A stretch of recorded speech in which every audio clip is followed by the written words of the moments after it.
Hello, welcome to the Scale Modelling Cafe and welcome to another Sprue Tour and another Clearprop kit, and it's this.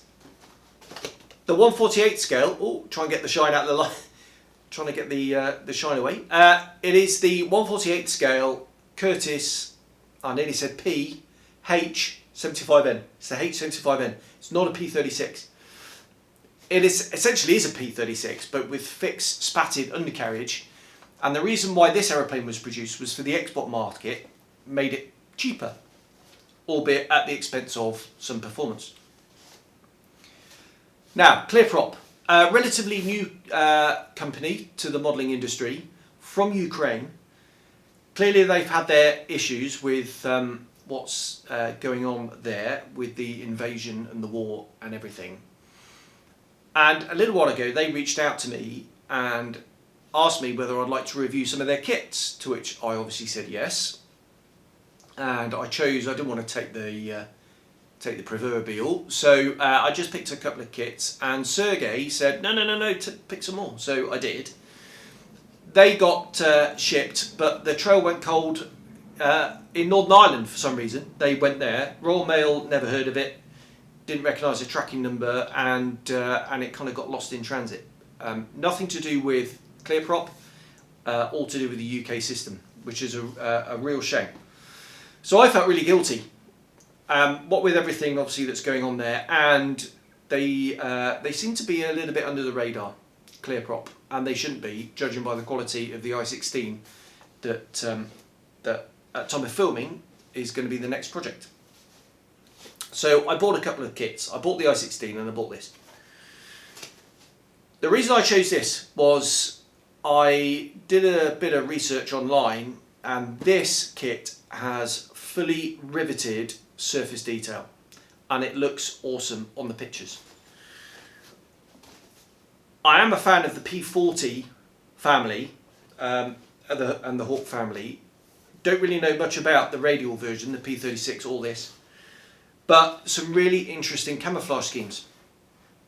Some sort of three-tone stuff. So I reckon there's a good opportunity for some really nice weathering on this. But rather than me witter on about what's in here, let's nip over to the bench and let's go and have a look. So let's pop over there now. Starting off with the instructions, you see it's quite glossy, sorry about the glare.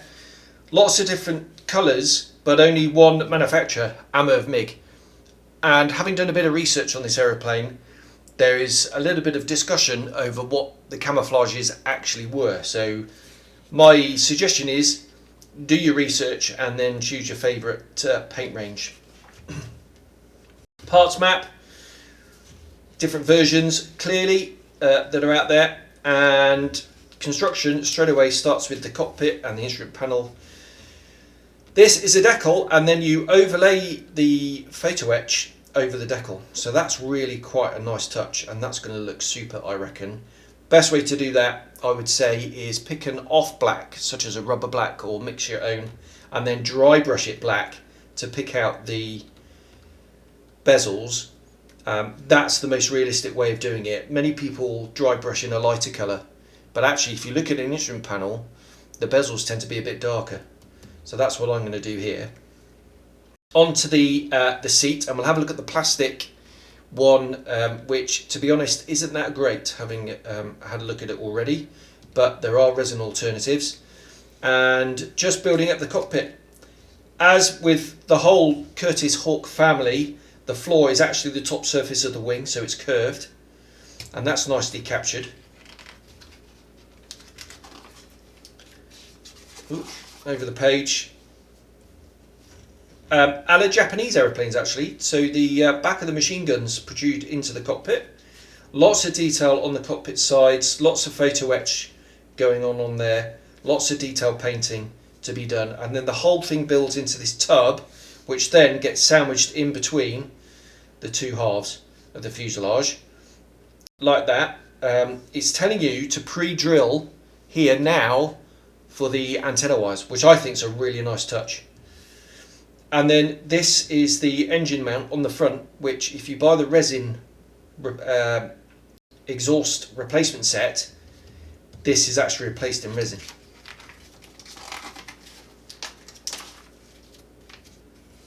Very nicely detailed engine, just a single row of cylinders as per the real thing, with your separate push rods, so that's going to make things easier to paint. And then not really sure what all this gubbins is here, but it's nice all the same. No ignition ring, so you can add that yourself from wire. Exhaust mountings on the back, and that's the engine done. And then that pops onto the front here, as you can see. But before we do that, we have the wings to deal with. Telling you to drill some holes out here, and these are the mountings for the undercarriage. Conventional construction for the main airframe there.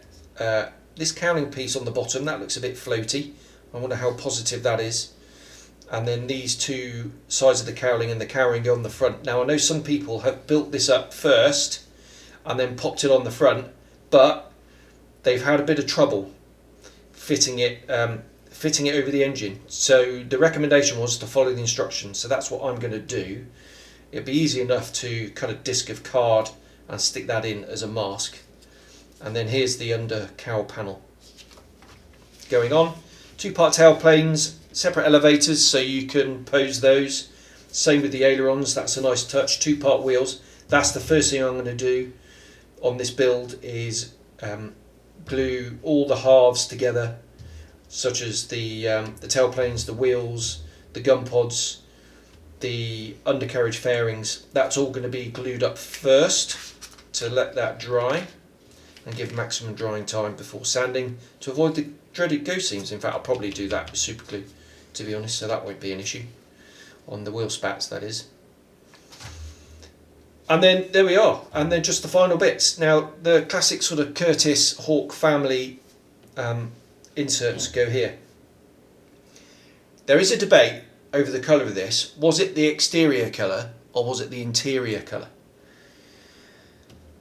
There is a preserved example restored in the museum, but the cockpit is not restored. And having a look through there, it looks like it's interior green. And I've got a feeling these aeroplanes delivered to Thailand were delivered in natural metal originally and then painted later. And they're definitely not natural metal, so I'm going to paint the interior green on there. And then lots of little photo etch bits down the back, actuators and things, which again is a really nice touch. And then we're into the slightly controversial, I think, camouflage pattern. I really like this 3-tone thing. Looking at photos on the internet, yeah, could be 2-tone, could be 3-tone. This one is depicted as 2-tone, and some debate as to what these colours were. Potentially the US DuPont equivalent of RAF dark earth and dark green. So yeah, you can have a play with those. And here's the other tricolour one, really nice. And then this one, and all over a light grey colour, which is probably the least controversial of the lot, I'd wager. So some really nice schemes there. Right, let's have a look at the plastic. Quite a lot to get through. How do we get into this? Here we go.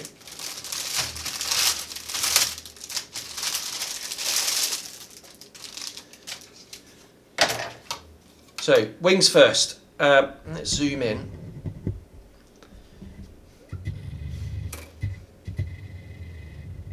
There we go. And straight away you can see that absolutely beautiful surface detail. Look at that riveting. That is so fine. In fact, so fine that in some areas you are missing a few rivets, such as here on this panel here. But that is beautiful. And if I just run my finger over it, I can't feel them. That is amazing. I love that. It's beautiful. These are the ailerons. Really nice sagged effect. Quite pronounced. So just turn it over, you can see it in the light. It is quite pronounced. You may want to just sand that down a little bit if you want. I'm not. I'm going to leave it because I quite like that. Fuselage again has that beautiful rivet detail. I'll just make sure that's in focus for you. Beautiful rivet detail. That is absolutely phenomenal. That's going to take a wash lovely, but it's really fine, so you're going to have to be very careful that you don't remove it. So here's that seat, and I think you'll agree it ain't that good. But there's some cheap resin replacements out there, should you so wish. Nothing on the cockpit detail, because you've got the separate cockpit sides, of course.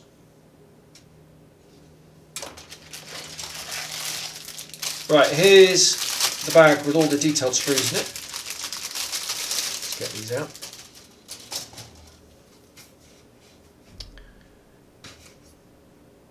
Wheel spats, very crisply moulded again. No rivet detail on this other than the big sort of fasteners around here, but that's okay.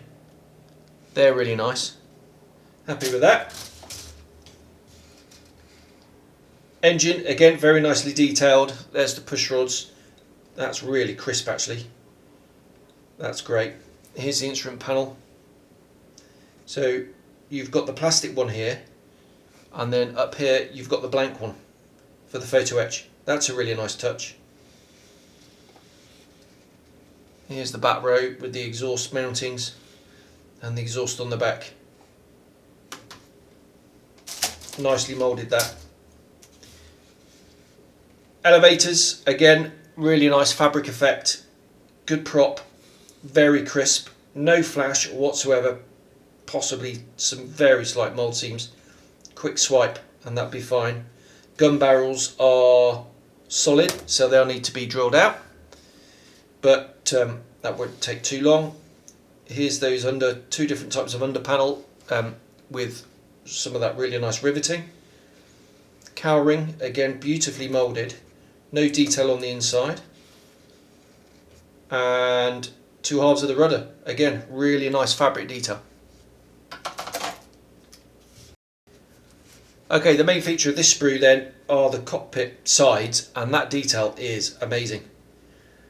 That's going to take a wash lovely.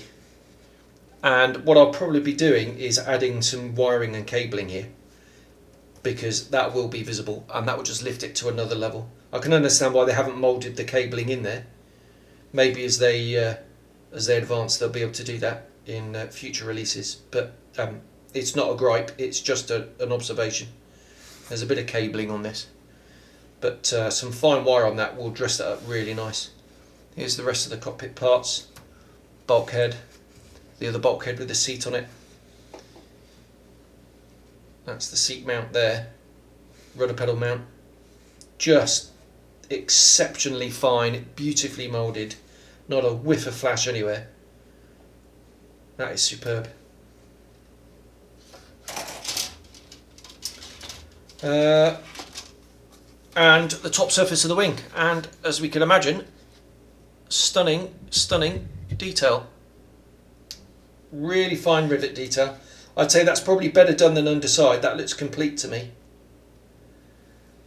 Definitely worth using very thin paint such as MRP, some sort of lacquer paint on there.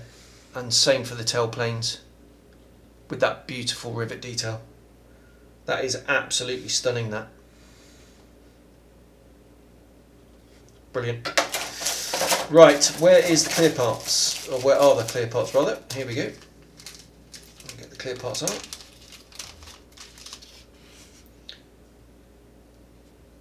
Oh, there we go. So I get it in the camera. And if I just, again, shine that in the light, you can see how beautifully crystal clear they are. I've seen thinner, but it is very thin. Again, that sounds like a gripe. It's not at all. You can see it there. But that is lovely. And if you weren't going to get the mask set, that would be relatively easy to mask yourself, because I can feel the frames. That's a big tick. Alright, let's get it. It's probably easiest sliding it in that way. Right, let's have a hunt around for the decals and the photo etch.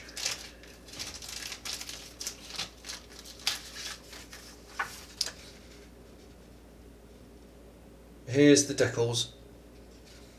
Again, like the i16, they're quite flat, quite matte, but they seem very thin. That's really nice. Printed in Ukraine. I really can't read that. If I zoom in.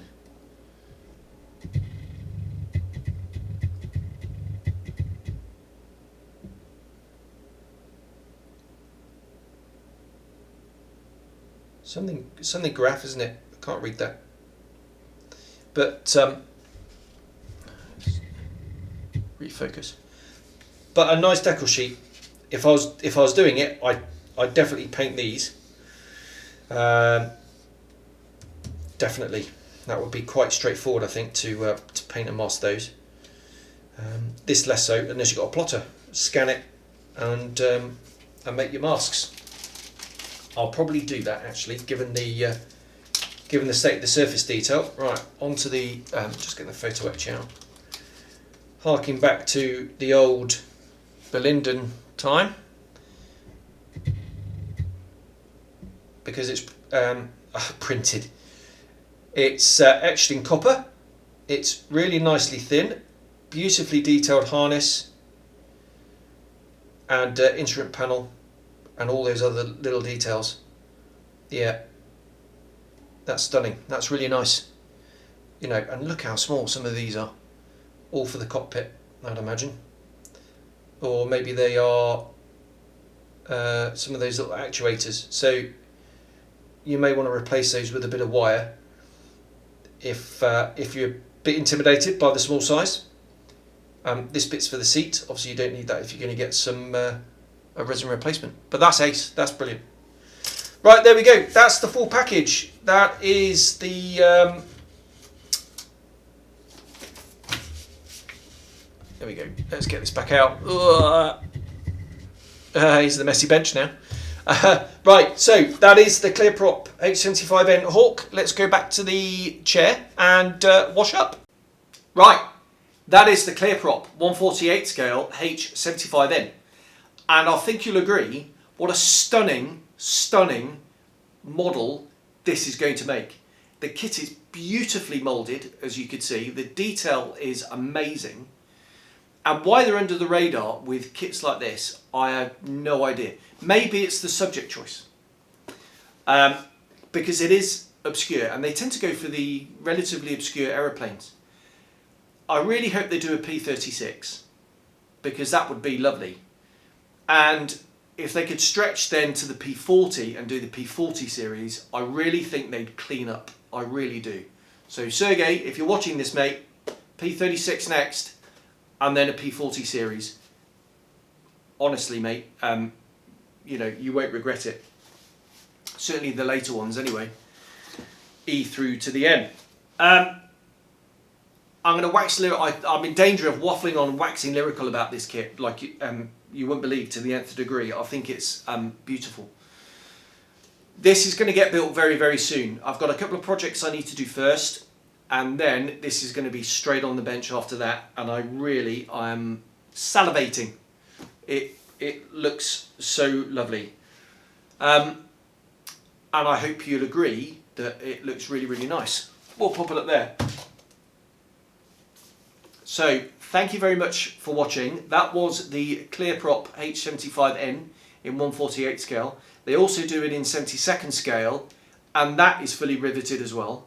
And I really want to get that kit now, having seen this. So I think I'll nip on to Antics in Bristol, and I'll get that ordered. So thank you very much, and I'll see you on the next one. Bye bye.